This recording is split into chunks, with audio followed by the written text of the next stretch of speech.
बिस्मिल्लाहिर्रहमानिर्रहीम, अस्सलाम वालेकुम नाज़रीन। प्रोग्राम सिटी एट 10 में मैं हूं आपकी मेज़बान अना यूसुफ। उम्मीद आप सब लोग ठीक ठाक होंगे। एक प्रैक्टिस है, अक्सर मैं करके देखती हूं। अगर आप मसरूफ़ भी हैं, अगर आपके पास टाइम भी नहीं है, अगर आपके जहन में भी बहुत कुछ चल रहा है, पॉजिटिव एनर्जी अगर आप रखेंगे तो आप एक्टिव रहेंगे। ये स्माइल चेहरे पे रखेंगे तो आप एक्टिव रहेंगे। परेशानी के बावजूद आपको ऐसे लगता है कि आपका है भी तो वो हल हो जाएगा। ना उम्मीदी मत कीजिए, अल्लाह ताला पर ईमान रखिए, इंशाल्लाह आपकी तमाम मंजिलें आसान हो जाएंगी। हम प्रोग्राम का बाकायदा आगाज़ करेंगे और नाज़रीन कुछ शहर के बड़े इश्यूज़ जो कि हमेशा हमारे लिए बहुत अहम रहते हैं और उनको डिस्कस करने का मकसद सिर्फ़ और सिर्फ ये होता है कि उसके हल की तरफ जाया जाए। आज भी उन्हीं मसाइल की तरफ हम इशारा करेंगे और उनका हल तलाश करने की, और जिनका काम है उनको थोड़ा सा जगाने की वन सेकेंड कोशिश करेंगे। सीनियर रिपोर्टर्स आमिर रज़ा खान साहब, वकास अहमद हमारे साथ मौजूद हैं। अस्सलाम वालेकुम। बहुत बहुत शुक्रिया।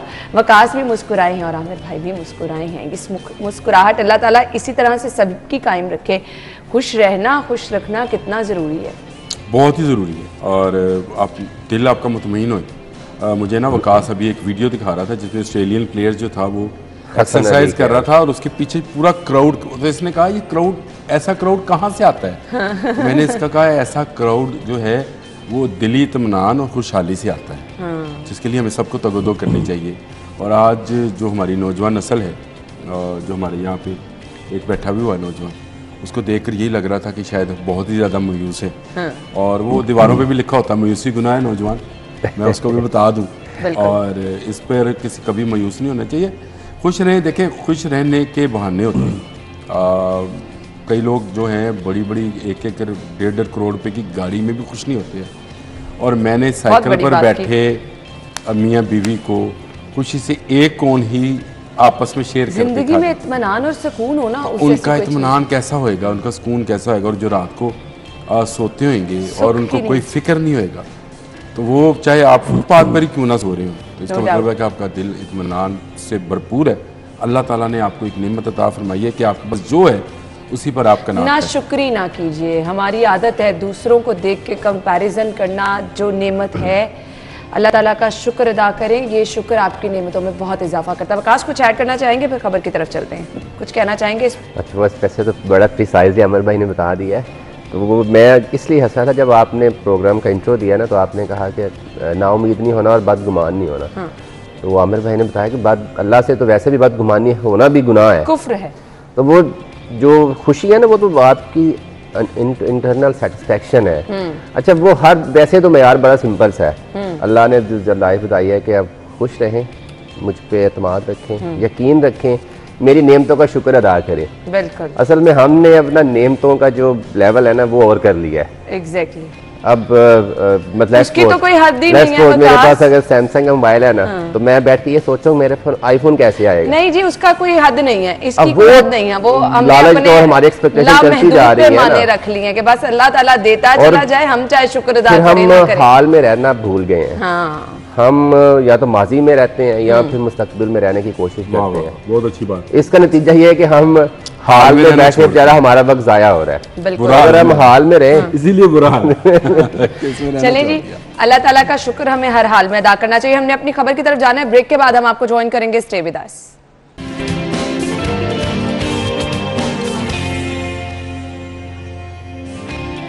Welcome back. सो अब हम चलेंगे जी प्रोग्राम के बाकायदा आगाज की तरफ। तो स्मॉग बन गई है जान का रोग, और ये एक्चुअली जान का रोग है। इसको समझ लेंगे, जो सांस हम ले रहे हैं ये हमारे अंदर बीमारियां लेके जा रहा है। ये काला धुआं हमारे फेफड़ों को मुतासर कर रहा है, हमारे दिल को मुतासर कर रहा है। अगर आज इसका कुछ ना हुआ तो ये जो अस्पतालों में रश है, अल्लाह ना करे ये नहीं संभाले संभलेगा। आमिर भाई सही कहती हैं। और ये धुआं इलाज इसका यही कि सांस ना लें, है ना? ऐसे ही लगता है मुझे तो। अब ये लगता है कि सांस ना लें और मर जाएं, क्योंकि ये धुआं उस वक्त तक जान नहीं छोड़ेगा जब तक हम खुद इससे जान छुड़ाना नहीं चाहेंगे। ये आप समझ जाएं कि निगरान हुकूमत है तो उसने कुछ सोच भी लिया इसके मतलब। मैं ये सोचता हूँ कि इलेक्टेड गवर्नमेंट आई तो क्या वो सोचेगी? पिछले 10 साल तो सोचा नहीं था इन्होंने। कोई भी हो, कोई भी हुक्मरान रहा हो, मैं कतई नजर इसके किसी पॉलिटिकल पार्टी के कोई भी हुक्मरान रहा पिछले 10 साल में तो सामने तो सब इक्वल फॉर्म में रहे, चाहे वो 2008 से लगा पीपल्स पार्टी की गवर्नमेंट थी, फिर नून लीग की गवर्नमेंट आई, फिर पीटीआई की गवर्नमेंट आई। क्या किसी ने स्मोक को सीरियसली लिया? क्या किसी ने कुछ चेक एंड बैलेंस बनाया? प्लेग्राउंड्स नहीं बनी आमिर भाई कहीं पर। आप मुझे बताएं, प्लेग्राउंड्स नहीं बनी तो दरख्त भी नहीं लगे। अच्छा, जितनी सोसाइटीज़ थी इनके टाउन प्लानर्स को मैं तो कहता हूँ गिरफ्तार करें, इनके खिलाफ FIRs कराएं। इन्होंने किसी एक पर भी अमल दरामद नहीं कराया। जिसने ग्राउंड का कहा उसने ग्राउंड नहीं बनाई, जिसने कब्रिस्तान का कहा उसने कब्रिस्तान नहीं बनाया, जिसने कम्युनिटी सेंटर का वादा किया उसने कम्युनिटी सेंटर नहीं दिया। जो दिया वो बराए नाम दिया। कहीं डाकखाना मौजूद नहीं है, कहीं हेल्थ। मैंने एक बड़ी सिंपल बात निगरान हुकूमत से पहले भी बात की थी और मैं अब भी कर रहा हूँ कि अगर आप सिर्फ सोसाइटीज़ के अंदर ये डिस्पेंसरीज़ का करवा दें कि यहाँ डिस्पेंसरी इन्होंने वादा किया था, एक डॉक्टर 24 घंटे मौजूद होगा, यानी एक डॉक्टर 3 शिफ्ट्स में अंदर मौजूद होगा, पैरामेडिक नर्स होंगे, तो आपके हॉस्पिटल पे आधा बोझ कम हो जाएगा। आप इमरजेंसी में जो हम आज PIC में करें, लोगों को गैस ट्रबल भी होती है ना, जो लोगों को गैस ट्रबल भी होती है, उसको दिल का बीमारी बना के PIC मतलब मैं ऑब्जर्वेशन जो है, मेरा ट्रस्ट नहीं होता आमिर भाई, मैं इसलिए कभी नहीं जाऊंगी वहां पर। अब ये साइकी बहुत सारे लोगों की है। अगर मेरा बच्चा बीमार है, मैं नहीं पास वाले किसी भी डिस्पेंसरी में लेके जाऊंगी। मैं फिर हमें इस कल्चर को आम करना है। आपकी साइकी इसलिए है कि ये कल्चर आम नहीं है। आपने ये देखा कि जो भी जहाँ वहाँ गया बेचारे को दवाई नहीं मिली, यही है ना। अच्छा, वहाँ अद्वियात फराहम करना किसकी अच्छा डॉक्टर लगाना किसकी जिम्मेदारी थी? ऑब्वियसली आपकी सोसाइटी की, उस सोसाइटी की जिसने एक एक प्लॉट के ट्रांसफर के ऊपर लाखों रुपया लिया हुआ है और जिसने हर माह पैसे लेने होते हैं। फिर आपको हायर अच्छा, यहाँ पे आपको बड़े बड़े अस्पताल बनाने के बजाय आप सिर्फ चेक एंड बैलेंस का एक महकमा बनाए कि आप डिस्पेंसरी, डाकखाना, कम्युनिटी सेंटर इसको चेक करते हैं कि नहीं करते हैं, उसकी चेकिंग के लिए आप कुछ लोग रख लें। मुझे बताएं, मसला हल होता है कि नहीं होता है? क्यों नहीं होता? ग्राउंड जितनी है उनसे कहीं दरख्त लगाएं। एक सोसाइटी ने कितने दरख्त लगाए कि उसने सारे प्लॉट भेज दिए। मैं ऐसी सोसाइटीज को जानता हूँ, नाम लूंगा तो फिर नया मजाक खड़ा हो जाएगा। कब्रिस्तान की जगह बेचकर प्लॉटिंग करके बेच के चले गए और अब वो वहाँ के लोग कब्रिस्तान के लिए बेचारे मारे घूमते हैं। कभी किसी सोसाइटी की मिन्नत करते हैं, कभी कि हमारा मुर्दा दफन करने दिया जाए। ऐसे लोगों को सजा दी जाए और ऐसे टाउन प्लानर्स को और ऐसे LDA को मैं ही समझता हूँ कि काबिले गिरफ्तारी होनी चाहिए और इनको गिरफ्तार करके। तो व्हाट डू यू थिंक कि LDA को नहीं पता कि कौन कौन सी सोसाइटी? नहीं, मैंने ये नहीं कहा कि पता नहीं है। मैं तो ये कह रहा हूँ कि इन टाउन प्लानर्स को पकड़े ना जरा, जिन्होंने अप्रूव्ड की सोसाइटीज और जो इलीगल सोसाइटीज बन गई LDA के होते हैं। लेकिन पकड़ेगा दुकान का थरा नजर आता है LDA को, दुकान का थरा नजर आ रहा है। हमारे एक अजीज के घर की ऊपर वाली टैंकी नजर आ रही है LDA को। मेरे घर में जब मेरा घर बन रहा था तो LDA के बंदे 3 दफा आए। दुल्हे नियाब मेरे साथ थे, परसों मेरे साथ बैठे थे।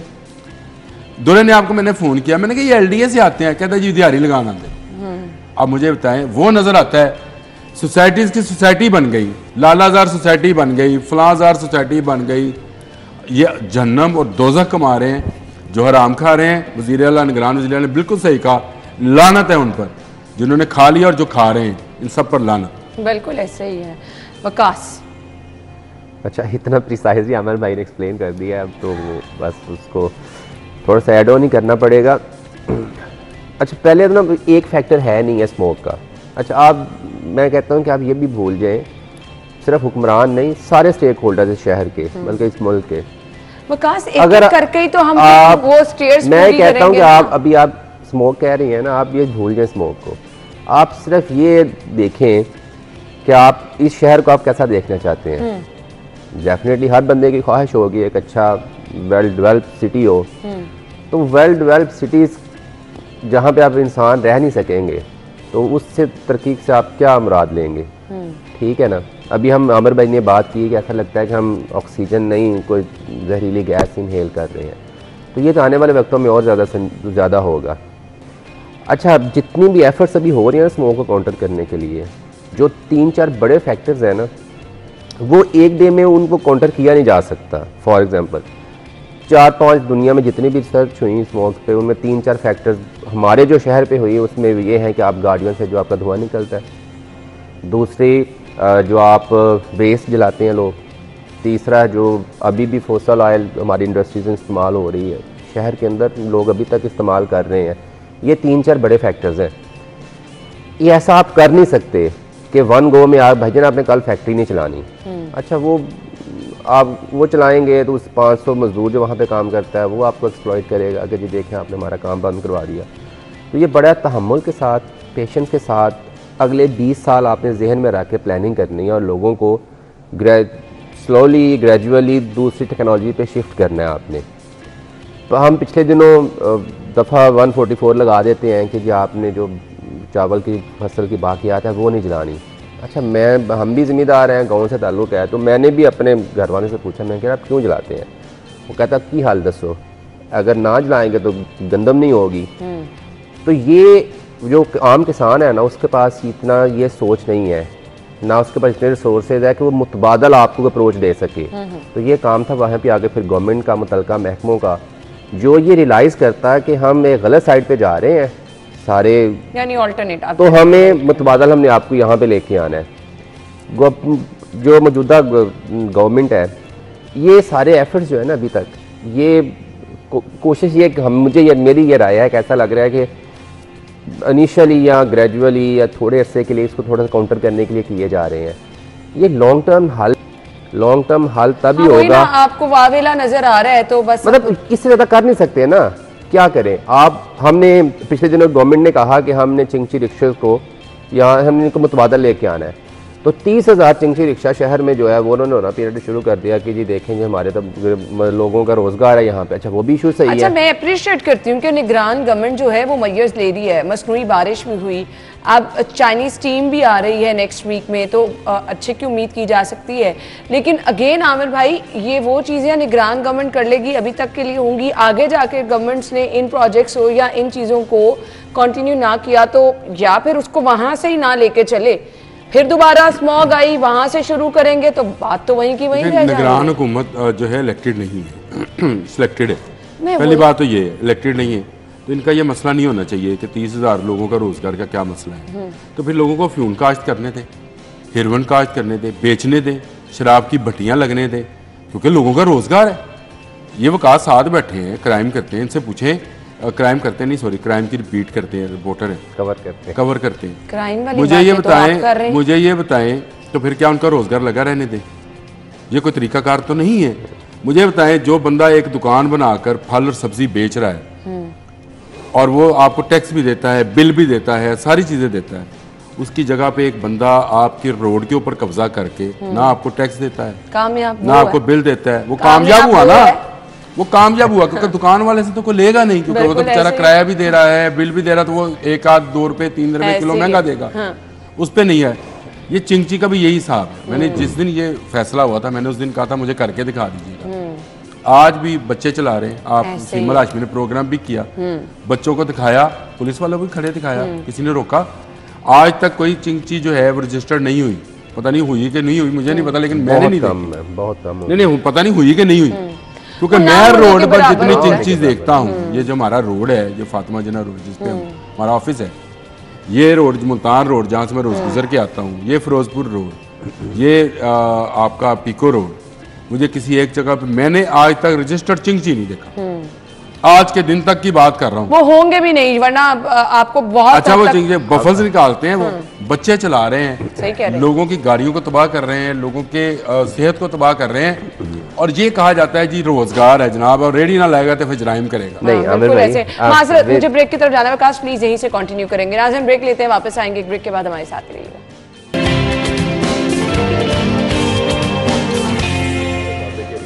Welcome back. एक बार फिर से गुफ्तगू का सिलसिला आगे बढ़ाएंगे। वकास कुछ ऐड करना चाह रहे हैं। वो आमिर भाई ने भी बात की ना कि वो चिंकी रिक्शों के हवाले, मेरा ये पॉइंट है भी आमिर भाई कि वो मैन्युफैक्चरिंग जब हुई थी ना, मार्केट में एक चीज आई, उसका जिम्मेदार कौन है? मतलब आप जहर आपने जिसका भी गवर्नमेंट रिस्पॉन्सिबल थी ना, तो आज गवर्नमेंट को ये हम ज्यादा बुरी हालत कर देते हैं, मैं मानती हूँ आज 20 साल बाद, 15 साल बाद हमें गवर्नमेंट को ये रियलाइज हुआ है कि यार ये प्रोडक्ट गलत थी। तो भाई पिछली जब 10 गवर्नमेंट्स गुजरी हैं, वो भी तो जिम्मेदार उतनी है ना। बिल्कुल है। मैं सिर्फ मेरा इस पे स्टांस ये है कि ये हल नहीं है कि आप 30,000 को आप वाइप आउट कर दें। मैंने ये कहीं बात हो रही थी तो मैंने उनको ये कहा कि कोई ऐसा अगर लेआउट बन जाए तो गवर्नमेंट जो है वो डिज़ाइन करे, डिपार्टमेंट्स उनके पास हैं, कंसल्टेंट उनके पास हैं, मैन्युफैक्चरिंग कंपनी यूनिट्स भी चलते रहें, गवर्नमेंट डिज़ाइन करे, उसको आप इको फ्रेंडली कर लें, उसको आप इलेक्ट्रिक पे ले आएँ या यूरो पे ले आएँ, टेक्नोलॉजी पे ले आएँ, ताकि उसका धुआं शुबा कम हो जाए और एक्सीडेंट के हवाले से भी बेहतर हो जाए। गवर्नमेंट डिज़ाइन करे, गवर्नमेंट अगर नो प्रॉफिट नो लॉस के साथ ये प्रोजेक्ट शुरू कर लेती है तो ये सारे आपके रिप्लेस हो जाएंगे।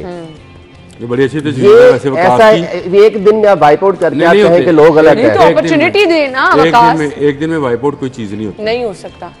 मैं आपको 99 की बात बता रहा हूँ, इंडिया में था मैं, तो वहाँ पे उन्होंने कहा था कि जो फ्लोरोसेंट बल्ब है ना जी, ये आज से 3 साल के बाद बनना बंद हम कर रहे हैं, तो जितनी फैक्ट्री हैं उसको आप डिस्पोज ऑफ करें 3 साल के अंदर, जितना आपके पास। बिल्कुल ऐसे ही है।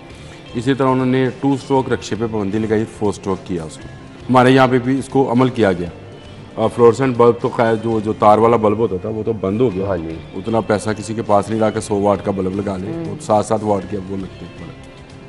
लेकिन आज ये गवर्नमेंट ये काम तो कर सकती है कि ये एक कानून बना जाए या एक इस तरह की कोई तजावीज़ बना जाए कि ये जो मैन्युफैक्चरिंग ऑफ रक्षाज़ हैं, ये आने वाले दिनों में या 2 साल में 3 साल में हम बंद करने जा रहे हैं। इनको जो डिस्पोज ऑफ करना है, जैसे टांगे डिस्पोज ऑफ हुई, जैसे साइकिल रक्षा बहालपुर में डिस्पोज ऑफ हुई, इसी तरह से ये भी हो जाएंगे। 2-3 साल लगेंगे, उसके बाद जो नया रक्षा होएगा वो इलेक्ट्रीफाइड होएगा जी। गवर्नमेंट ये डिज़ाइन करा रही है वैसे। और पिछले दिनों मैंने खबर भी देखी थी कि 10,000 तो मोटरसाइकिल्स जो है तलबा में दी जा रही हैं। ना सिर्फ तलबा को दीजिए बल्कि जो मोटरसाइकिल बन रही हैं उनको भी कहें कि भाई अगले 4 साल 5 साल तक अपना जो यूनिट्स हैं आप किसी और मुल्क को बेचना चाहे बेच दें। ये ना कि ये मैयर्स अब लेने चाहिए, अब लेने चाहिए। चलो अब ले लें, मैं ये कब कह रहा हूँ, ये 10 साल पहले लेने चाहिए थे, नई सोच आई, हमें सोच भी नहीं आई, पॉलिटिकल स्टेबिलिटी भी नहीं रही, देर आए दुरुस्त आए। लेकिन ये निगरान हुकूमत ये काम तो कर जाए कि इन फैक्ट्रीज़ को कह जाए कि अब भाई आप अब 2 साल में अपना काम वाइंड अप करेंगे क्योंकि नई चीज़ आ रही है। और यह उसने विकास में इतनी अच्छी तजवीज़ दी है, नो प्रॉफिट नो लॉस के ऊपर गवर्नमेंट ये काम कर सकती है, डिज़ाइन करा ले। और उससे ये होगा कि हमारी जो एनर्जी जो बाहर से हम फ्यूल मंगाते हैं उसकी भी ज़रा खपत कम हो जाएगी, ज़रा कम होगी, क्योंकि हम जो बिजली बनाते हैं वो भी हम एक ना फ्यूल से बनाते हैं। चीज़ें बहुत छोटी छोटी चीज़ें हैं, वो उसके इम्पैक्ट बहुत ज़्यादा है। 70 मोटरसाइकिल है ना, उसकी स्पीड पता कितनी है? 120 किलोमीटर पर आवर। भाई वो उसका जो स्ट्रक्चर है, उसका जो रेट है वो 120 के सूटेबल है ही नहीं है। भाई आप गवर्नमेंट या जो ट्रांसपोर्ट का डिपार्टमेंट है वो क्यों नहीं कहता होंडा वालों को या बाकी मैन्युफैक्चरर्स को कि भाई ये तो एक्सीडेंट सीजन बन रहा है, ये इस मशीनरी की तो मैक्सिमम स्पीड होनी 60-70 चाहिए, 60 ही होनी चाहिए। ठीक है, कह रही है। शहर के अंदर आप 40 से ज़्यादा चलाने दें, कितने मसाइल हल हो जाएंगे। प्रॉब्लम ये है, आप कह रहे हैं ना कि 10 साल से गवर्नमेंट ने सोचा, चले जी गवर्नमेंट पॉलिटिकल गवर्नमेंट थी, वो आती है मैंडेट पॉलिटिकली नारे लगा देती है, लेकिन कुछ गवर्नमेंट के सर्वेंट्स हैं जिनका काम ये होता है कि उनको कोई कंसर्न नहीं होता कि उन्होंने पब्लिक से को क्या लॉलीपॉप देना है, उन्होंने अपना काम करना होता है। आप ये बताएं, पिछले 5 साल का डाटा निकालें, प्रोग्रेस रिपोर्ट निकालें, इन्वायरमेंट डिपार्टमेंट वालों ने क्या किया है? मतलब उन्होंने कहीं काउंटर किया है? इन्वायरमेंट का काम सिर्फ ये था कि उसने ये गवर्नमेंट को सजेस्ट करना था कि सर ये हालात बन रहे हैं तो आप ये कर लें। तो यहाँ पे तो सूरत हाल ये है कि सीएम उनको कह रहा है कि भाई ये कर लें। सही बात है। तो सर्कल जो रिवर्स चल रहा है ना, मैं जब अब शुरू में बात की ना सारे स्टेक होल्डर, उसके बाद मेरे ये लोग भी हैं जो इस चीज़ के पैसे लेते हैं कि उन्होंने उनकी ड्यूटी है, उन्होंने एनवायरनमेंट को देखना है, ठीक है, उनकी ड्यूटी है कि उन्होंने लोगों को बताना है यार ये तरीका सही है, ये गलत है। अगर आज भी लाहौर में कोट लखपत इंडस्ट्रियल स्टेट में आग की कोयले पे फैक्ट्रियाँ चल रही हैं तो उसका जिम्मेदार कौन है? क्या मौजूदा गवर्नमेंट है? भाई वो सेक्रेटरी या वो डिपार्टमेंट नहीं जिसने देखना था, जो पैसे लेके लोगों को वो करता है। काज साहब जो भी बातें कर रहे हैं, एनवायरनमेंट डिपार्टमेंट जो ही काम कह रहे हैं वो तो कर रहा है। एनवायरनमेंट डिपार्टमेंट पैसे ले रहा है। मैं आपको इसके सबूत दे देता हूँ, आप चले ये सही है। इसमें तो बानपुरा की तरफ जितने भी हैं वहाँ से सारी फैक्ट्रियों वाले आपको बताएंगे कि एनवायरनमेंट डिपार्टमेंट पैसे लेते हैं। जितने भट्टे हैं वहाँ से वो पैसे लेते हैं। ये कहते हैं सोचते नहीं हैं। यकीन करें कि वो सिर्फ अपने बारे में सोचते हैं और बेपनाह सोचते हैं, और कागजों में इतना अच्छा बेपनाह सोचते हैं।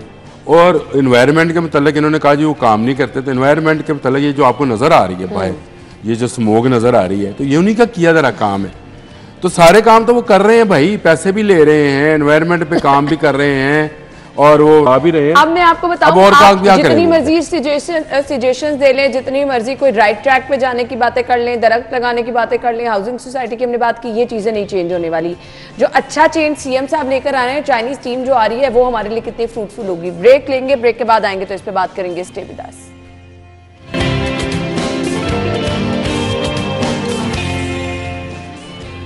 Welcome back. सो हमने कहा कि ये सब हो रहा है, होता रहेगा।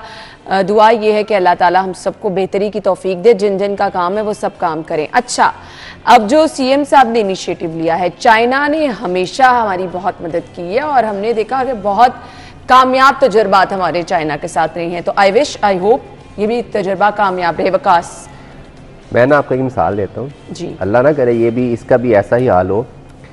शहबाज शरीफ चीफ मिनिस्टर थे तो उन्होंने शहर में ट्रैफिक को कंट्रोल करने के लिए ना तुर्किश एक्सपर्ट्स को बुलाया। उनका 10-20 रुकन डेलीगेशन आया, उन्होंने शहर का विज़िट किया, उन्होंने कुछ रिकमेंडेशंस दी। उन्होंने जो रिकमेंडेशंस दी ना गवर्नमेंट को, उसमें 3-4 पॉइंट्स जो थे वो टॉप है। उन्होंने कहा पहले कि आपके शहर में पब्लिक ट्रांसपोर्ट है ही नहीं है, आप almost going to be the cosmopolitan city, आपका पब्लिक ट्रांसपोर्ट नहीं है। दूसरा ये है कि आपकी सारी सड़कों पर तो इंक्रोचमेंट है, तो ये ख़त्म करें तो आपके पब्लिक ट्रांसपोर्ट हो तो आपके इशू सॉर्ट आउट हो जाएंगे। इन्होंने उनको कहा थैंक यू सो मच, आप जाएं। इसका मतलब आपको बताने का ये था कि चाइनीज़ आ जाएं, जापानीज़ आ जाएं, अमेरिकन आ जाएं, उन्होंने आपको अपनी एक्सपर्टीज शेयर करनी है, काम हमने आपने करना है। ये वाली कमांड जो है ना इस टाइम, ठीक है, मेरा नहीं ख्याल ये अल्लाह हाफिज ये काम हमने करना है। चाइनीज़ आके आपको ये नहीं कहेगा कि भाई ये फैक्ट्री बंद करवा दें, या वो आप हेल्थ वो इन्वायरमेंट डिपार्टमेंट से ये नहीं पूछेगा भाईजान आप ये काम नहीं कर रहे। ठीक है, उन्होंने आपको अपनी एक्सपर्टीज जिस तरह से उन्होंने अपने इश्यूज को सॉर्ट आउट किया, अपने एक्सपीरियंस शेयर करने हैं, अपनी टेक्नोलॉजी आपको दे देनी है, करना हमने है। ठीक है, तो मैं कहता हूँ अच्छी बात है, लोगों से हमें रहनुमाई लेनी चाहिए जो एक्सपेरिमेंट कर चुके हैं, लेकिन अल्टरनेटली आपको कुछ ऐसा कुछ करना पड़ेगा अगले 10-20 साल के लिए कि भाई इससे हमने बाहर नहीं जाना। उसमें ये सारी चीज़ें आ जाएंगी, इन्वायरमेंट, सोसाइटीज़ और ये वो सारा आ जाएगा। लेकिन अच्छी, मैं तो कहता हूँ ऐसा ना हो जैसे टर्किश वालों के साथ हुआ। लेकिन हमेशा से गवर्नमेंट जब भी कोई प्रोजेक्ट शुरू करती है तो कंसल्टेंसी फर्म हायर करती जा सकती है। मेरे ख्याल से वो तो फौरी तौर पर जिस तरह से हम देखते हैं एक्टिव हैं। देखिए चाइनीज टीम का आना तो खुशाइंद है, और शहबाज शरीफ ने तुर्की के बाद ही मेरा ख्याल है ऑरेंज ट्रेन का जो प्रोजेक्ट था वो दिया था, मेट्रो का प्रोजेक्ट दिया था, वो पब्लिक ट्रांसपोर्ट के प्रोजेक्ट्स हैं जो उसने दिए थे, बड़े अच्छे प्रोजेक्ट्स हैं। इस तरह के मजीद लाने चाहिए। इसके लिए पर्पल लाइन जो थी, ग्रीन लाइन जो थी वो अप्रूव्ड है, उस पर काम होना चाहिए, उसको एक्सटेंड करना चाहिए ताकि लोग ज़्यादा से ज़्यादा जाएँ। कल ही मुझे मेरे एक अजीज़ बता रहे थे कि ऑरेंज ट्रेन में तिल धरने की जगह नहीं है, यानी इतनी फुल पैक्ड चलती है कि उसमें अब तिल धरने की जगह नहीं, तो इसका मतलब है मज़ीद आपको ट्रांसपोर्ट चाहिए। दूसरी जो चाइनीज़ आ रहे हैं ये आपके लिए स्मोक टावर्स लगाएंगे जो उन्होंने बीचिंग में लगाए हैं। अच्छा, ये अगेन एक एनर्जी के साथ चलेंगे। इनके फैंस जो हैं एक तरफ से हवा को खींचेंगे, उसको साफ करेंगे, उसके फिल्टर, और फिर वो दूसरी तरफ से साफ हवा को निकालेंगे। इनका बेसिक पर्पज बड़े आसान लफ्जों में मैं बता रहा हूँ, तो ये इससे स्मोक में कमी आती है। तो ये मैं समझता हूँ। चलेंगे कैसे? क्या बिजली पे चलेंगे? बिजली पे चलेंगे जी, और किस पे चलना है? इनफ बिजली है। यही मैं देखिए बात समझने की है, जो हमारे पास फ्री है वो सॉइल है, मिट्टी है, उसके अंदर पौधे लगा दें, दरख्त लगा दें, इस पर कोई काम करता है। बिजली तो ऑलरेडी मुल्क में नहीं है, इतनी है। फिर 2 काम कर दें, एक तो आप लोगों को साफ और खालिस फ्यूल दे दें गाड़ियों में डालने के लिए, और दूसरा दरख्त लगा दें। मुझे बताएं ये दोनों काम आसान थे, आप इसको थोड़ी टाइम फ्रेम के लिए करके तो देखें क्या रिजल्ट। लेकिन उससे भी फायदा होगा अगर चाइनीज आते हैं, शायद वो कोई इस तरह की सजेशन दे जिस तरह से इन्होंने बताया। तो उन्होंने टर्किश वालों ने एक और सजेशन दी थी जिस पर अमल दरामद नहीं हुआ, वो ये थी कि पुलिस वालों की ड्यूटी 8 घंटे कर दें। ये बेचारे 18-18, 24-24 घंटे काम करके ये इनह्यूमन हो जाते हैं, ये इंसान रहते नहीं है, ये अपने बच्चों में नहीं जाते, इनको किसी के बच्चे का एहसास। कितने साल हो गए आपको ये खबर सुनते हुए कि हाई कोर्ट ने कहा कि ईंटों के भट्टों को दूसरे टेक्नोलॉजी पे मुंतकिल करें? बहुत साल हो गए। नहीं हुए ना, आपने गुज़िश्ता शोज में कहा ये तो कहीं पे मैंने खुद देख के आया। पंजाब में जो भट्टे हैं आप उंगली पे गिन सकते हैं। तो गवर्नमेंट की कमिटमेंट या इदारों की कमिटमेंट से ये अंदाजा है कि एक छोटा सा सेगमेंट है आपका, उसको आप कन्वर्ट नहीं कर सकते। तो इंडस्ट्रीज भी आपके सामने सारे तो नहीं है ना, चंद यूनिट्स बचे हैं ना, तो ये तो वो बड़े भट्टे हैं जो आपके एनवायरनमेंट को तबाह कर रहे हैं, तो ये तो आप कर दें। आप तजावजात के खिलाफ जो ऑपरेशन हो रहा है या हो मेरा ख्याल खत्म नहीं हो गया? नहीं चल रहा है, स्टिल चल रहा है। कहाँ चल रहा है? मुझे आप ऐसे नजर नहीं आया अभी तक। अच्छा। ना मुझे देखें, और रश की जगह जितनी है जोहर टाउन में, आई थिंक आज से 4 रोज कबल 5 रोज कबल एलओएस पे काफी ग्रैंड ऑपरेशन हुआ। क्या? अच्छा, उसके बाद आज मेरे साथ चले, वहाँ पे रेडियां लगी हुई। वो तो लगी। असल ट्रैफिक की हर्डल क्या है? उन्होंने ठीक है एक शादी हाल का एक बुकिंग ऑफिस गिराया है और चंद एक मजे की चीज बताऊं, उसकी फुटेज निकालने, बड़ी मजे की फुटेज है। हाँ। एक फुटेज में एक शख्स ने अपने मकान के ना आगे जगह बढ़ाई हुई है। हाँ। और उसके पिछली तरफ ना उसने लोहे की एक सीढ़ी लगाई हुई है। हाँ।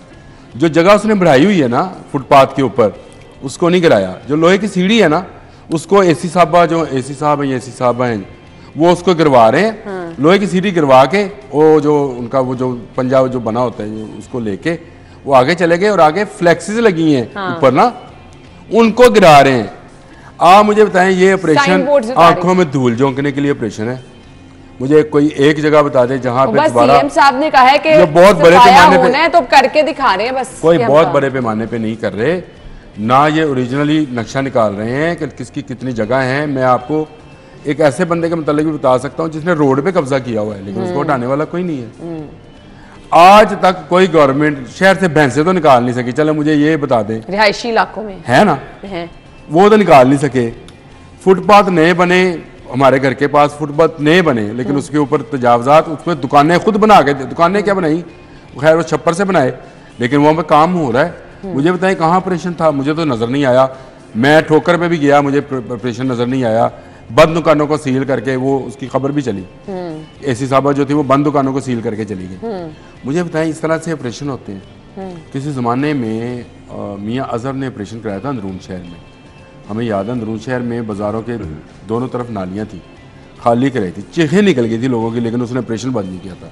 मुजाहरे किए उसने लोगों के खिलाफ। ये कौन सा ऑपरेशन है? आप सेकेंडली जहां ऑपरेशन हुआ आपने अच्छी बात की है, दोबारा सब कुछ वैसे ही है। मैं आपको बताऊं, मैंने अमरूद लेने के लिए खड़ा हुआ, ये बिल्कुल आप एलओएस नाले की बात कर रहे थे ना, ये जो हमारे घर में एक वाल्टन करीम ब्लॉक के साथ नाला है, उसके बिल्कुल एक किनारे के ऊपर रेडी होती है रात को। वहाँ पर मैं रुका, मैंने उसको कहा यार अमरूद दे दे 1 किलो। साथ में उसको कोई बच के रहना, ऑपरेशन शुरू होया है।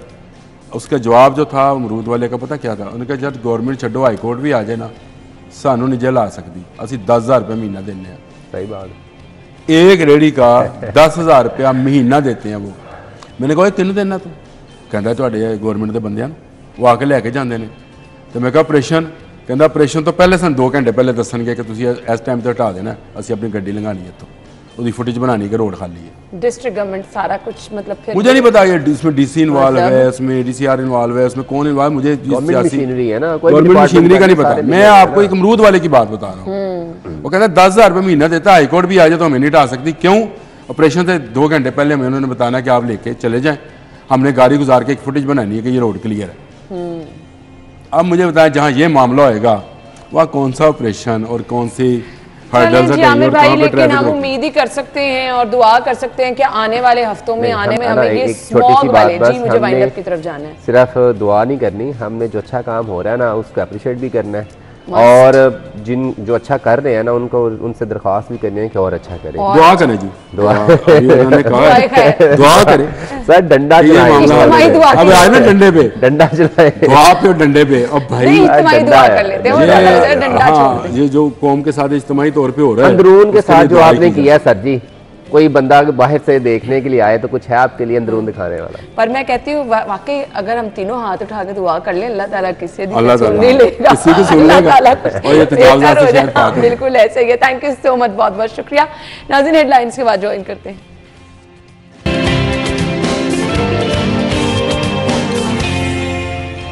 Welcome back once again. Programme के इस हिस्से में जी हम बात करने वाले हैं लाहौर चिड़ियाघर के हवाले से। बच्चों के लिए हमेशा बड़ी एक्साइटमेंट रहती है जी चिड़ियाघर में जाना, लेकिन कुछ अरसे से हम लोग देख रहे थे कि उस तरह से वो एक्साइटमेंट वाला, हमारे बचपन की अगर बात की जाए तो चिड़ियाघर में बहुत ही ज़बरदस्त जानवर थे। अब कहीं ना कहीं उनमें कमी भी आई है, सहूलियात की भी थोड़ी बहुत शिकायत की जाती है, लेकिन अपग्रेडेशन की जा रही है।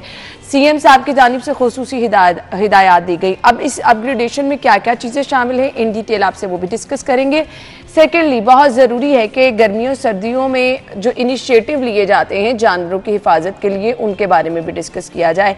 थोड़ा सा आप लोगों को भी इस चीज़ के बारे में बताना है कि अगर आप लोग जा रहे हैं चिड़ियाघर विजिट करने तो आपने किस तरह से जानवरों का ख्याल रखना है, सर्दी से बचाव के लिए क्या क्या इकदाम किए जा रहे हैं, खुदा न खास्ता अगर कोई जानवर बीमार होता है तो उसका इलाज का मरहला क्या होता है, पता कैसे चलता है।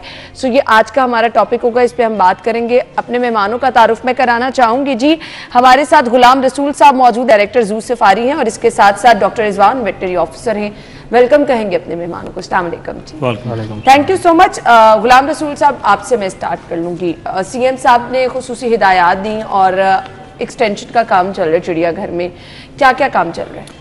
जी, इसमें फ़र्स्ट ऑफ ऑल अगर हम बात करें तो पब्लिक अम्यूज़मेंट के लिए 50 एकड़ की फैसिलिटी जो सेपरेट होगी फ्रॉम द एनिमल्स।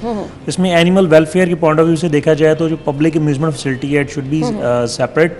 तो इसी को देखते हुए एक 50 एकड़ की इसमें फैसिलिटी होगी जिसके अंदर पब्लिक के लिए, बच्चों के लिए खुसूसी प्ले लैंड भी होगी, डायनो वैली होगी जो कि एक बिल्कुल न्यू कंसेप्ट है, जिसके अंदर जो है वो डायनासोर्स के जो हैं रोबोटिक डायनासोर्स आप कह सकती हैं, जो कि आप लाइफ साइज स्टैचूज भी होंगे उसमें, और पब्लिक को जो है ना with in the Lahore it's a very unique concept. उसके अलावा अगर हम देखें तो जनरल एरिया के अंदर पब्लिक अम्यूज़मेंट के लिए जिप लाइन की फैसिलिटी होगी, फूड कोर्ट होगा, एक इंटरनेशनल लेवल का एक बहुत ही अच्छा फूड कोर्ट होगा जिसमें डाइन इन डाइन आउट बहुत फैसिलिटीज़ जो हैं वो मौजूद होंगी। उसके अलावा रॉक क्लाइंबिंग की फैसिलिटी होगी, एक्वेरियम जो है वो मौजूद होगा।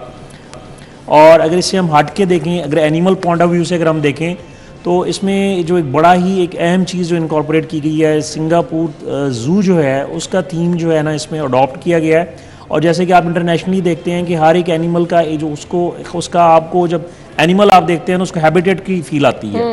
तो लाहौर में फॉर द फर्स्ट टाइम आपको पहाड़ियाँ देखने में मिलेंगी, और पहाड़ियों के जो एनिमल्स हैं, जो हमारी ये कोहे नमक का जो इलाका है इसका बिल्कुल रेप्लिका बनाया जा रहा है। और 50 फीट की जो है माउंटेन्स होंगी उसमें हमारा जो पंजाब का बड़ा एक आइकॉनिक मैमल है उड़ियाल, उड़ियाल आपको जो है वो देखने में मिलेगा, और पहाड़ों के ऊपर देखने में मिलेगा within the safari zoo Lahore, and there is many more in it. अब ये काम कब कंप्लीशन की तरफ जा रहा है, कितना मजीद वक्त दरकार है? अब आपने इतनी एक्साइटेड चीज़ें बता दी हैं कि लोग तो इंतज़ार कर रहे होंगे कि वो जाएं।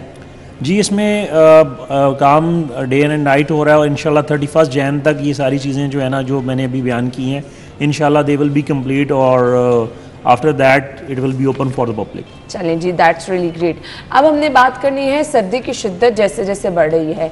सो हम इंसान अशरफुल मखलूक़ात हैं, अल्लाह ताला ने हर अकल समझ हमें दी है, हमें पता हमने गर्मी सर्दी से कैसे बचना है। अब जानवरों को ये चीज़ें नहीं पता, और अगर खुदा ना खास्ता जानवर बीमार हैं पता कैसे चलता है? सो डॉक्टर साहब, मैं आपसे कुछ चीज़ें जानना चाहूँगी कि किस तरह से पता चलता है कि फ़लाँ जानवर को सर्दी लग रही है या वो सर्दी की वजह से बीमार है, क्या उनकी हैबिट से पता चल जाता है? जी, डेली बेसिस पे हम एक राउंड कर रहे होते हैं ज़ू का, और हर एनिमल का हमें नॉर्मल बिहेवियर पता होता है कि जैसे मोर है उसने अपने पर जो है उसको सेट करना होता है, ऊंची जगह वो बैठना पसंद करता है। टाइगर्स हैं, लायंस हैं, वो भी ऊंची जगह बैठना पसंद करते हैं, वॉक करना जो उन्हें पसंद है। रोज़ाना हम जो खाना उनको डाल रहे होते हैं वो भी हम चेक करते हैं कि सारे जानवर जो है वो नॉर्मली खा रहे हैं, और इसके अलावा उनके कुछ और हेल्थ साइंस होते हैं जो कि डेली बेसिस पे मॉनिटर हो रहे होते हैं। उसमें किसी एक में भी डेविएशन आए कि मतलब वो अपना नॉर्मल बिहेवियर शो नहीं कर रहा, खाना वो प्रॉपर नहीं खा रहा है, या थोड़ा डल होके बैठा है, तो उससे हमें आइडिया हो जाता है कि this animal is not fine. तो उसी वक्त फिर हम उसकी जो है वो मेडिकेशन के जो मेथड्स हैं, वाइल्ड एनिमल्स के थोड़े से डिफरेंट मेथड्स होते हैं। जैसे कि आप अगर लायन है तो उसको हम स्क्वीज़ केज में ले जा के ट्रीट करते हैं। अगर स्क्वीज़ केज में जो है वो ना जा रहा हो then we have to tranquilize with the gun. तो फिर उस तरह से डिफरेंट मेथड जो एनिमल्स के हैं उसी लिहाज से फिर हम उनको ट्रीट करते हैं। अच्छा जी, मुझे ये बताइएगा वो कौन से SOPs हैं जो सर्दियों में फॉलो करने पड़ते हैं कि आपने जानवर को सर्दी से बचाने के लिए ये करना है? अगर हम ओवरऑल देखें तमाम चिड़ियाघर में किस तरह से इम्प्लीमेंट? जी, ओवरऑल ज़ू के अंदर क्या है कि जैसे ही एनर्जी बढ़ती है, सॉरी ये विंटर का मौसम जो है ना आता है तो हमारी एनर्जी रिक्वायरमेंट बढ़ जाती है। जैसे हम घरों में भी ड्राई फ्रूट्स वगैरह और ज़्यादा जो है ना वो एनर्जी वाली चीज़ें इस्तेमाल करते हैं, सेम इसी तरह से ज़ू के अंदर हम इनकी डाइट जो है उसकी क्वांटिटी जो है वो बढ़ा देते हैं ताकि उनको जो एनर्जी डेफिसिट है वो ना आए। जैसे लायंस हैं उनका बीफ बढ़ा दिया, मोर हैं उनकी फीड बढ़ा के, साथ उनको कुछ जो है ना वो मूंगफली वगैरह और ये चने वगैरह हम साथ देते हैं। इसी तरह हर एनिमल की हम डाइट एक तो बढ़ा देते हैं। दूसरा होता है कि हाउसिंग के हवाले से कहीं हाउसिंग में उनको ठंड ना लगे जहाँ पे उनको रखा हुआ है, तो वहाँ पे फिर हर एनिमल को एनिमल के लिहाज से हम बेडिंग देते हैं ताकि वो फर्श पे अगर बैठे हैं तो उनको फर्श जो है वो ठंडा ना लगे, जहाँ पे भी बैठे हैं उसके नीचे हम बेडिंग वगैरह दे देते हैं। और जिन एनिमल्स को हमें ज़रूरत होती है कि वो विंड करंट से बचें, उनको डायरेक्ट हवा ना लगे, तो उनकी हाउसिंग के सराउंडिंग्स में हम डिफरेंट कर्टन्स और पॉलीथीन वगैरह के जो हैं वो कर्टन्स वगैरह लगा देते हैं ताकि उनको शाम की ठंडी हवा से, सुबह की ठंडी हवा से बचाया जा सके। कौन से ऐसे जानवर हैं जो ज़्यादा सेंसिटिव समझे जाते हैं कि उनको सर्दी लगने के चांस ज़्यादा होते हैं? उसमें जैसा कि हमारे ये बर्ड्स वगैरह हैं, जिस तरह से ये पैरट्स हैं, उस तरह से इनको हमने रखा होता है, उनको ज़्यादा जो है वो चांसेस होते हैं। जो हमारे लोकल एनिमल्स हैं इन एरियाज़ के, वो फिर भी किसी हद तक जो अडॉप्ट कर रहे होते हैं। जैसे बियर है वो माउंटेनियस रीजन का है, वो यहाँ के आबोहवा के यूज्ड टू हो चुके हैं। ये बर्ड्स वगैरह जो हैं दे आर मोर सेंसिटिव, जो छोटे बच्चे होते हैं एनिमल्स के, दे आर मोर सेंसिटिव। अच्छा जी, हम गुलाम रसूल साहब, मैं आपसे जानना चाहूँगी, इतनी फैसिलिटीज़ के बाद क्या ऐसा होगा कि वो टिकट्स वगैरह में इजाफा कर दिया जाएगा? क्योंकि हम तो इसको सस्ती तफरी भी कहते हैं, सो लोगों के लिए ऐसा तो नहीं होगा कोई हैवी टिकट रख दी जाएंगी? जी ऐसा नहीं है। इसमें फर्स्ट ऑफ ऑल तो ये है कि पब्लिक के लिए मज़ीद इंटरटेनमेंट फैसिलिटीज़ जो है ना वो ऐड अप इसमें की गई हैं। जैसे कि इसमें जो पहले था लोग अपनी गाड़ी भी आते थे, आजकल आपको पता है फ्यूल कॉस्ट जो है ना वो बहुत हाई है और कहीं पे भी आप जाते हैं तो you have to calculate it. तो उसमें पब्लिक की ईजीनेस को देखते हुए ये है कि पार्किंग का एडिशन किया गया है। जो हमारा सफारी ज़ू है it has an huge area of 242 एकड़। 242 एकड़ में अगर आप अपनी व्हीकल के ऊपर आप घूम रहे हैं तो उसमें फ्यूल कॉस्ट काफ़ी आ जाती है। तो अब ये है कि जो लोग हैं वो अपनी अपनी गाड़ियाँ इंट्रेंस के साथ ही there will be a new parking, अपनी गाड़ी वो पार्क करेंगे और इलेक्ट्रिक जो है ना व्हीकल्स ईवीज़ जो हैं दे विल बी देयर, और वो सारा जो उनको बेसिकली गाइडेड और प्लान टूर जो है वो ईवीज़ पे होगा, इलेक्ट्रिक व्हीकल पे होगा, जो कि ना सिर्फ एनवायरमेंटल फ्रेंडली है प्लस उससे फ्यूल कॉस्ट जो है ना वो बहुत सेव होगी। और इसकी जो टिकट है अगर हम जो लोगों का पहले पर्सनल एक्सपेंस होता था उसकी कंपेयर देखें तो it will be very on the minimal side. चलें जी, ये तो बहुत अच्छी चीज़ है।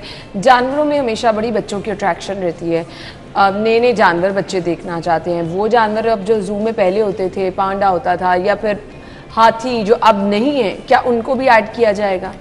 जी इसमें फर्स्ट ऑफ ऑल तो सफारी जू में पहले जिराफ नहीं है, तो जिराफ के 3 ट्रायल्स यानी 9 जिराफ जो हैं एक बड़ा एक सिग्निफिकेंट जो नंबर है वो देखने में मिलेगा। उसके अलावा ये we are trying to bring rhinos जो हैं आएंगे। उसके अलावा प्लस अफ्रीकन जो स्पीशीज़ हैं बहुत सी, जैसे कि हम लायन किंग वगैरह में हम देखते हैं, बच्चे खुशी जो है देखते हैं, बहुत सी डियर स्पीशीज़ जो हैं जैसे ब्लैस बॉक वगैरह है, जेम्स बॉक वगैरह है, नाइला वगैरह है, इम्पाला वगैरह है, इस तरह बहुत सी डियर स्पीशीज़ जो हैं वो एडअप होंगी। सही। सो गर्मी सर्दी से बचने के लिए जू सफारी में भी क्या बहुत ज़बरदस्त इंतजाम हैं?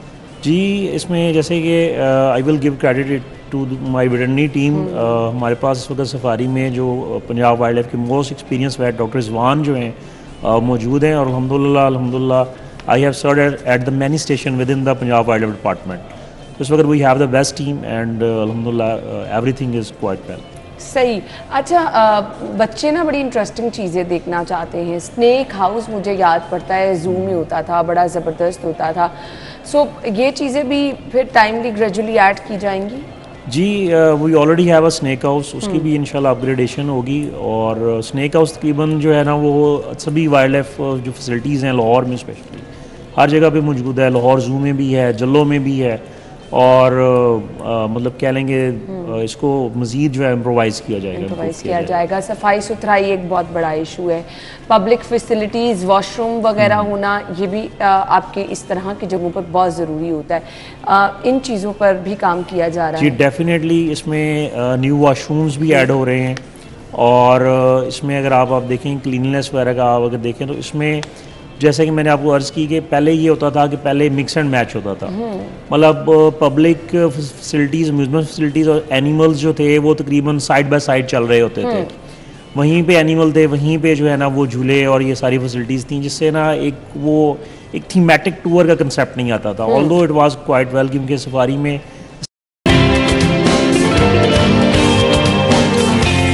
Welcome back. गुलकारा मेघा हमारे साथ मौजूद है, उनसे हम बात तो करेंगे, लेकिन वेलकम सबसे पहले मुझे कहने थे, मेरे ज़हन में बड़े सारे सवालात आ गए हैं। कुछ लोगों के लिए तो ये गाना लड़ाई डलवा देगा, कुछ लोग तो वैसे ही इंजॉय करेंगे कि अच्छा चलो किसी ने तुम्हारे दिल की बात कह दी। लेकिन ये सारे सवाल जो हैं जरा हम सलाम दुआ के बाद पूछते हैं। अस्सलाम वालेकुम। वालेकुम अस्सलाम। क्या हाल चाल है आपके? अल्लाह का शुक्र है, अल्हम्दुलिल्लाह। क्या आप खुद अपनी सास से तंग आ गई थी कि लोगों के एक्सपीरियंस देख देख के आपने कहा कि कुछ ऐसा गाना गा ही दूं? First of all thank you so much for inviting me on your show. और ये अभी चूंकि इसका प्रोमो रिलीज किया है और इंशाल्लाह कल इसकी हम फुल वीडियो भी रिलीज करने जा रहे हैं। वजह बता दें, इसकी वजह बता दें मुझे। इसकी वजह बस ये है कि कुछ माइंड में ऐसा हमेशा होता है कि मैं कोई ऐसी चीज करूं जो कि यूनिक हो। सो आपको पता है कि आजकल फैमिलीज में इस तरह के बहुत सारे इश्यूज आते हैं, लेकिन सम टाइम हम उसको देख पाते हैं इंटरेस्टिंग वे में आपने, और बड़ा वो फनी वाला भी है कि अगर चलो किसी को कुछ कहना भी है तो अच्छे मूड में ही कह दे। मैं आपको बताऊं कि जब मैंने इसकी सोशल मीडिया पे पोस्टिंग की तो इतने मैसेजेस और कमेंट्स आए कि किसी ने ये लिखा था कि हाय मैं ये वीडियो अपने स्टेटस पे लगाना चाहती हूँ, देखो मैं क्या चाहती हूँ। सही। सो ये एक किस्म के ना ये फैमिली कैथारसिस यू नो कि हर फैमिली में होते हैं, और क्योंकि सास भी कभी बहू थी वाले मामले हैं और ये कहानी घर घर की ये चलता है किस्सा। लेकिन ऐसा नहीं है, आपने तो एक्टिंग बड़ी जबरदस्त की है। बेसिकली प्रॉपर पैकेज है एक। Complete Megha is the name of a complete package. Megha is an all-rounder. She can dance, she can sing, she can act, she can host. So अल्हम्दुलिल्लाह मैं कहती हूँ अल्लाह ताला ये इतनी सारी खसूसियात बहुत कम लोगों में देता है, तो फर्स्ट ऑफ ऑल तो मैं हमेशा अल्लाह ताला की ज़ात का शुक्र अदा करती हूँ। अच्छा, सिंगिंग में आपको आए काफ़ी देर हो गई है, लेकिन माशाल्लाह बड़ा ग्रूम करती जा रही हैं आप, क्या सीखती भी रहती हैं? और of course yes, you know practice makes man perfect. और जब तक आप कोई काम सीखते नहीं, और मैं तो वैसे ही इतनी गैरतमंद एक आर्टिस्ट हूँ कि जब तक मेरे काम में परफेक्शन ना आए मैं तो स्टेज पर आ ही नहीं सकती। सो दैट्स वाई जब मैंने अपना एक्ट को वाइंड अप किया तो फिर मैंने अपने आप को मोल्ड किया सिंगिंग में। इसकी भी मैंने बाकायदा क्लासेस ली हैं 2 साल, और ये ऑनवर्ड्स अभी तक चल रहा है कि जब मैं सामने आई तो लोगों को ये ना लगे कि यार ये क्या है। सो ये तो एक फनकार के लिए जो है ना बड़ा मायूब समझा जाता है, तो इसलिए सीख कर आए। और इसी तो मैं कहती हूँ कि मेघा का मुकाबला मेघा से है। सो मैं अपने मुकाबले खुद क्रिएट करती हूँ कि मैंने अब नेक्स्ट क्या करना है। मुझे ये बताइएगा, सोशल मीडिया पे आपने कहा कि बड़ा लोगों का फीडबैक आया। अब सोशल मीडिया प्लेटफॉर्म जो है ना, हम लोग भी काम करते हैं, लोग अप्रिशिएट भी करते हैं, लोग तनकीद भी करते हैं और बताते भी हैं कि ये काम इस तरह नहीं होना चाहिए, हम सीखते हैं।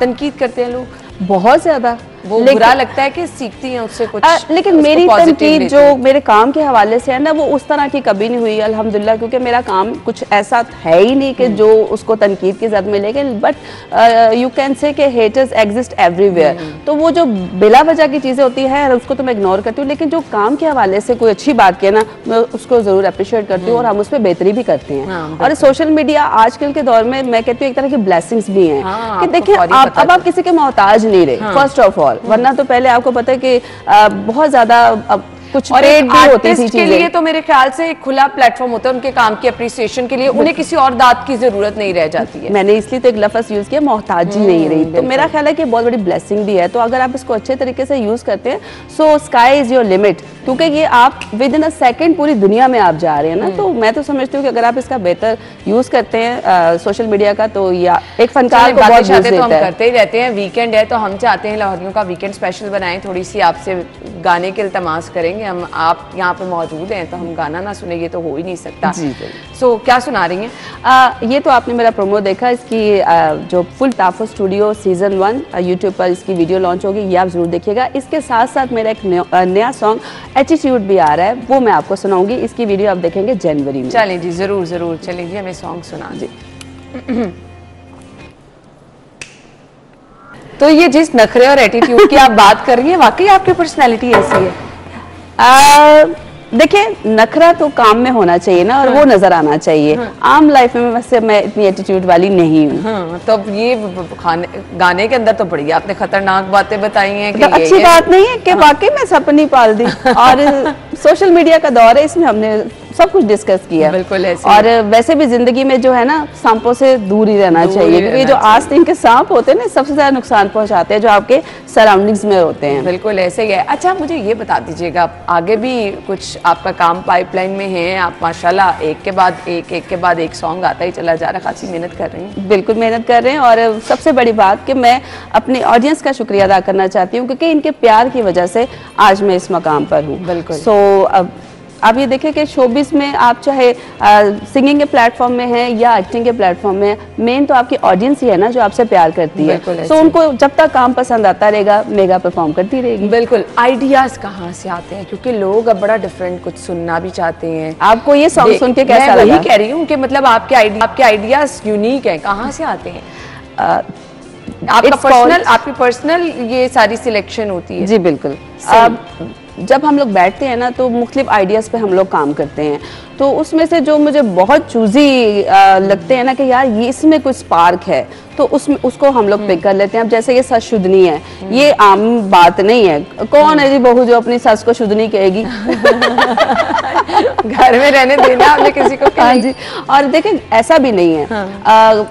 हर किसी के दिल में कोई ना कोई बात तो होती है, लेकिन एक फनकार का काम ही होता है कि वो उस स्टोरी को अच्छे लाइट वे में बयान करता है। आपने जो भी अगर बीच में कोई ऐसी बात है भी, लेकिन वो बड़ा एंटरटेनिंग है, मतलब इसकी वीडियो इतनी अच्छी बनी है कि मैं समझती हूँ गाना जो है ना सुनने के साथ साथ देखते हुए लोगों को ज्यादा मजा आएगा, क्योंकि एट दी एंड उसमें ये कहती है कि मैनू मां समझाया है, मां सस नू बनाया है, सारे दुख सह के ते मैं बस के वखाया है। सो वो ये है कि इतने दुख बर्दाश्त करने के बाद वो फिर कह रही है कि सारे दुख सह के मैं बस के वखाया है। बिल्कुल। अच्छा पंजाबी के अलावा उर्दू में भी गाने एंजॉय करती हैं कि पंजाबी सॉन्ग्स को ज्यादा? अरे क्या बात कर रही हैं, मैंने तो पश्तो भी गा लिया, मैंने सिंधी भी गा लिया।